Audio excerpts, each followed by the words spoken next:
Welcome back to the trending சமையல். இப்போ நம்ம ஒரு ஈவினிங் நேரத்தில் ஒரு ஸ்நாக்ஸ் ஒன்று அருமையாக நம்ம பார்க்கலாமா? இப்போ நம்ம சென்னையில் மழை பெஞ்சிட்ருக்கு ஃப்ரெண்ட்ஸ்.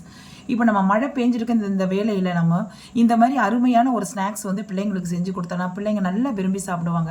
ஒன்றும் இல்லை ஃப்ரெண்ட்ஸ், இப்போ நம்ம வந்து கோதுமை மாவை வச்சு நம்ம வந்து இட்லி மாவு இருக்கு இல்லைங்களா, அதையும் வச்சு ஒரு அருமையான சுட சுட முறுன்னு ஒரு கிறிஸ்பியாக ஒரு போண்டா செய்யலாங்களா?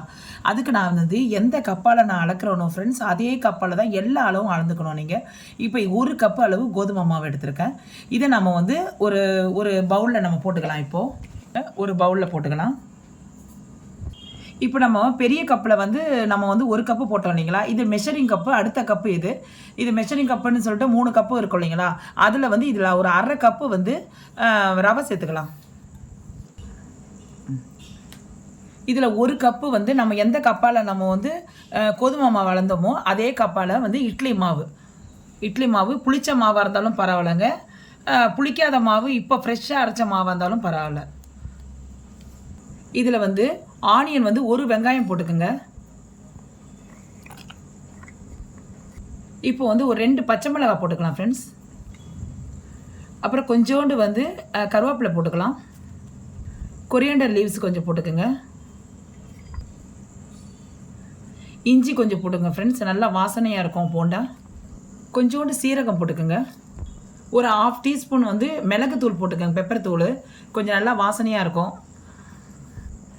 கொஞ்சம் பெருங்காயத்தூள் போட்டுக்கோங்க ஃப்ரெண்ட்ஸ், நல்லா கம்மன்னு இருக்கும், நல்லா வாசனையாக இருக்கும்.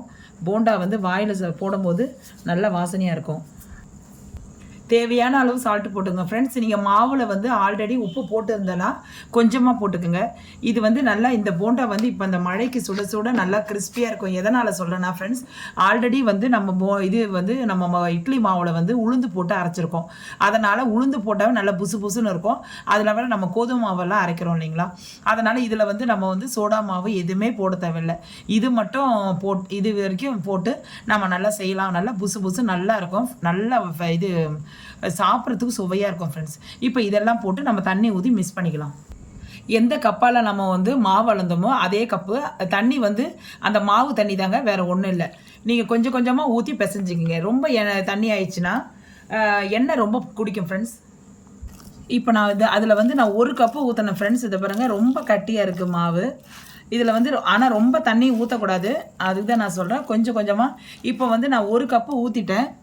எதுக்கும் இந்த பாருங்க, ஒரு 1/2 கப்பு வச்சுருக்கேன். இதில் கொஞ்சம் ஊற்றிக்குங்க, ஏன்னா ரொம்ப ஊற்றினா எண்ணெய் அதிகமாக பிடிக்கும் ஃப்ரெண்ட்ஸ். அதுக்காக தான் நான் உங்களுக்கு திரும்ப சொல்லிகிட்ருக்கேன்.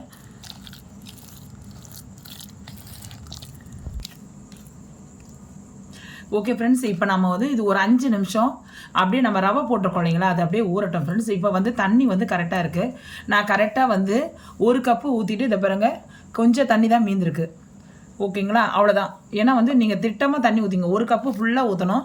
அதுக்கப்புறம் நீங்கள் வந்து வேணும்னா கொஞ்சம் இது ஊற்றிக்கலாம் ஃப்ரெண்ட்ஸ். இப்போ வந்து இதில் வந்து நான் உங்களுக்கு ஒன்று சொல்லிடுறேன். நம்ம இது நம்ம பணியாரம் சொல்கிறோம் இல்லைங்களா, நீங்கள் அந்த தவாவில் கூட நீங்கள் எண்ணெயை லைட்டாக தடவி நீங்கள் செஞ்சுக்கலாம். அப்படி சப்போஸ் இல்லைன்னா நீங்கள் வந்து வானலில் எண்ணெயை வச்சு அப்படியே நீங்கள் வந்து கொஞ்சமாக இது பாருங்கள், இந்த மாவை வந்து அப்படியே ஊற்றி அப்படியே கொஞ்சமாக மாவை ஊற்றி நம்ம அப்படியே பொரிச்சு எடுத்துக்கலாம், போண்டா பொரிக்கிற மாதிரி. ஆனால் இப்படியும் செய்யலாம், பணியார கல்லில் கூட நம்ம எடுத்து பொரிச்சு எடுத்துக்கலாம். இப்போ கொஞ்சம் ஒரு 5 நிமிஷம் ஊறட்டும் ஃப்ரெண்ட்ஸ். பாருங்கள் ஃப்ரெண்ட்ஸ், நான் பணியார கல் வச்சுருக்கிறேன் உங்கள் முன்னாடி. அதில் வந்து கொஞ்சம் ஆயில் விட்டுருக்கேன். அதில் வந்து நம்ம கொஞ்சமாக எடுத்து மாவை எடுத்து நம்ம வந்து கொஞ்சமாக இதில் ஊற்றிக்கலாம். எல்லாத்தையும் ஃபில் பண்ணிடுங்க.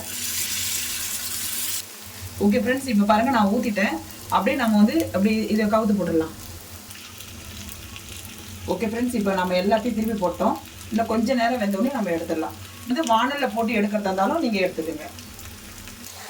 இப்போ எல்லாத்தையும் எடுத்துடலாம் ஃப்ரெண்ட்ஸ். இந்த பாருங்கள், நல்லா இதாகிடுச்சு. எல்லாத்தையும் டக்குன்னு எடுத்துடலாம். இந்த மாதிரி கலர் இந்த மாதிரி கலர் சேஞ்ச் ஆகிடுச்சு, நம்ம எடுத்துடலாம். ஓகே ஃப்ரெண்ட்ஸ், இப்போ வந்து செகண்ட் பேட்ச் போட்டுக்கலாம். நீங்கள் எப்பயுமே வந்து நடுவில் இருக்கிற குழியில் நீங்கள் போடாதீங்க ஃப்ரெண்ட்ஸ். ஏன்னா வந்து அது தீ வந்து கரெக்டாக நடுவில் இது நிறைய இதாகும் இல்லைங்களா, அதனால் சீக்கிரம் நம்ம சைட்லலாம் ஊற்றும் போது அது சீக்கிரம் வெந்துடும். அதனால் நம்ம சைடில் எல்லாத்தையும் நம்ம கவர் பண்ணிவிட்டு நடுவில் இருக்கிறது நம்ம ஃபில் பண்ணிக்கலாம். ஒரு டீஸ்பூன் எடுத்துங்க ஃப்ரெண்ட்ஸ். இந்த மாதிரி கொஞ்சம் அகலமாக கொஞ்சம் நீட்டாக இருக்கிற நல்லா கொஞ்சம் பெருசாக இருக்க டீஸ்பூனில் எடுத்தோன்னா இந்த குழிக்கு நல்லா வாட்டமாக இருக்கும். இப்போ இதே மாதிரி செகண்ட் பேட்ச் இது நல்லா வெந்தோடனே நம்ம எடுத்துடலாம். ஃப்ரெண்ட்ஸ், இப்போ நம்ம வந்து செம்ம சூப்பராக மழை பெஞ்சிட்டு இருக்க நேரம் வந்து நல்ல சுட சுட ஆவி பறக்க பறக்க நம்ம வந்து சூப்பரான வந்து கிறிஸ்பியான ஒரு போண்டா செஞ்சுருக்கோம் ஃப்ரெண்ட்ஸ். அதுக்கேற்ற மாதிரி ஒரு காம்பினேஷன் வந்து தேங்காய் சட்னி வச்சுருக்கிறேன். நீங்களும் அதே மாதிரி இதை ஃபாலோ பண்ணுங்கள். அவ்வளோ சூப்பராக அவ்வளோ கிறிஸ்பியாக இருக்கும். நான் வந்து பனியார கல்லில் செஞ்சுருக்கிறேன். நீங்கள் வேணும்னா நீங்கள் வந்து அந்த வானலில் கூட எண்ணெய் ஊற்றி நீங்கள் வந்து அப்படியே நம்ம வந்து வடை பொரிச்சு எடுக்கிற மாதிரி நம்ம எடுத்துக்கலாம். இது நான் உங்கள் முன்னாடி வந்து நான் ஒன்று எடுத்து நான் பிரித்து காட்டுறேன். இந்த பாருங்கள் அது எப்படி வெந்திருக்கு எப்படின்னு உங்கள் முன்னாடியே பிரித்து காட்டுறேன். இந்த பாருங்கள் எவ்வளோ, இதை பாருங்கள் எவ்வளோ சாஃப்டாக, இதை பாருங்கள் எவ்வளோ கிறிஸ்பியாக, இதை பாருங்கள் எவ்வளோ பஞ்சு மாதிரி வெந்திருக்குது பாருங்கள். பாருங்கள் நல்லா மாவே இல்லை, இது பாருங்கள் நல்ல நல்லா வெந்திருக்குது பாருங்கள். இதை பாருங்கள், இதை பாருங்கள், இதை பாருங்கள் ஃப்ரெண்ட்ஸ். ஓகேங்களா ஃப்ரெண்ட்ஸ், நல்லா வந்து அதுக்கேற்ற வந்து ஒரு தேங்காய் சட்னி வச்சுருக்கிறேன். நல்லா அதை நல்லா தொட்டுக்கிட்டு சாப்பிடுங்க ஃப்ரெண்ட்ஸ். அவ்வளோ செம சூப்பராக இருக்கும். நீங்களும் இந்த வீடியோ பிடிச்சிருந்தால் லைக் பண்ணுங்கள், ஷேர் பண்ணுங்கள். அவ்வளோ டேஸ்ட்டாக அவ்வளோ இது குழந்தைங்களுக்கு பிடிச்ச மாதிரி நான் வந்து ஒரு ஈவினிங் ஸ்நாக்ஸ் ஒன்று செஞ்சுருக்கேன். இதுக்கு தகுந்த மாதிரி ஒரு கப்பு வந்து டீயை வச்சுக்கோங்க ஃப்ரெண்ட்ஸ். அவ்வளோ செம்ம சூப்பராக இருக்கும். நல்ல ஒரு காம்பினேஷன். சுட மழை பெஞ்சிட்ருக்க நேரம் இதை நீங்கள் செஞ்சு சாப்பிட்டீங்கன்னா ஒரு நம்ம வந்து இது வயிறும் நம்ம ஃபில்லப் ஆகிடும். நம்ம இதை சாப்பிட்டாவே ஒரு 4 இது நம்ம வந்து இது போண்டாவை சாப்பிட்டாவே நம்ம வயிறு ஃபில்லப் ஆகிடும் ஃப்ரெண்ட்ஸ். வேறு நம்ம டிஃபனே தேவையில்லை.